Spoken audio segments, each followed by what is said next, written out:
have the mother of Lucifer. We do indeed. Will we see any other manifestations of God now that the fury is coming to? Are you asking Earth? perhaps what if God was one of us? Exactly. Just like the song. Maybe you want to break in the song? Maybe Joan Osborne, There's a though. stranger on the bus. Yeah. Mom, this season is really focused on Mom, and we will get a lot of her backstory with her ex-husband, if you will, and how that went.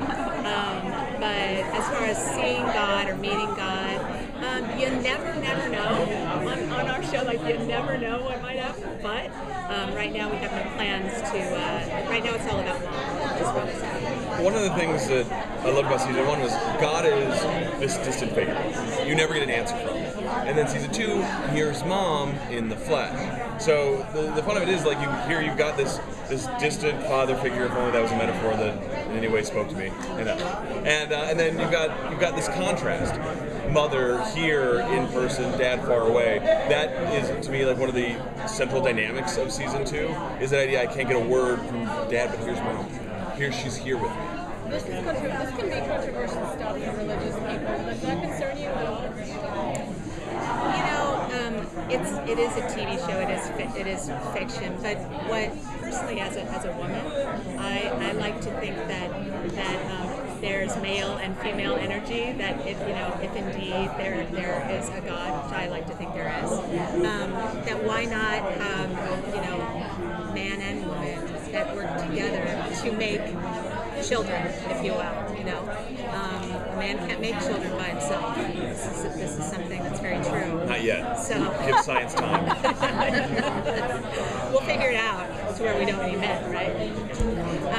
Anyway, so I hope that people understand that it's more like recognizing female energy in spirituality and kind of giving that a face. I also feel like it's funny because the idea really came from us having long conversations about family. Because what we did is we took these big ideas and we brought it down to brothers and dad. And once we started talking about it in those terms, the question became, where's Mom?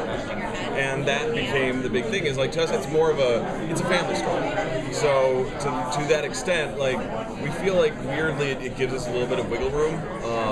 Because that's really the story we're telling more than anything else, is a family that fell apart and whether or not they'll come together. Can you talk about Tricia Helfer making her a series regular and what was behind that decision? Because she's awesome. She's so awesome. It's so funny because it's kind of just rules. You have to kind of give 2 episodes before you make a decision like that. But literally day 1 on set, the very first scene she did, I was like drop the mic. Like Tricia, she came in with a confidence of the role and a sense of what it was, where you believe. Well, for one thing, you just look at her and Tom, and you understand.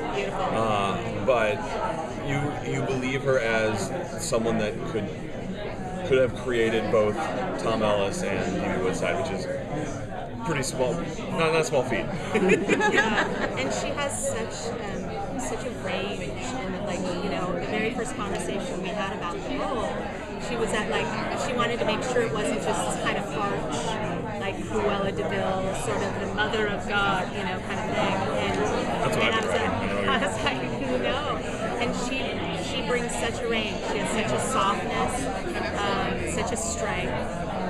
She has like 900 different colors, that she gives at one time, and she's funny. She's super funny. The biggest challenge on our show is we have to hire people who can be funny, who can do humor, and she came in and just nailed it. But like that is, you might know season 1 we hired a lot of comedians, or at least people with comedic backgrounds, and that's why, because our show is amongst the 13 other categories of comedy, and she's just funny as anything. And the nicest person ever. She's so sweet. Look at her smiling. Come on. Can you guys elaborate a little bit on the dichotomy of the relationship between Lucifer and Chloe? Because she seems to be kind of a thorn for him in a way, because she makes him very vulnerable in many ways. So can you expand on that dichotomy and what will be explored in season 2? To me, I think what's so fascinating is she makes him vulnerable, and yet he keeps going back. to me, that is the new crux of their relationship. Is why does he keep going back when he could just be living his life and not be vulnerable? What does that say about his desire to be vulnerable? And that is, to me, what's so exciting. Is less a thorn in his side almost, and more an opportunity to explore something he never has before. He's sort of, it's a metaphor. He's learning about humanity, and I mean, what's better than being able to be vulnerable and still trust and feel comfortable, accepted, loved, and that's what we all want. We all want to be broken and still loved. And I think that's what she represents for him, like a safe place of like acceptance. So Lucifer obviously has some daddy issues. Does he also have mommy issues? And can you tease any of them?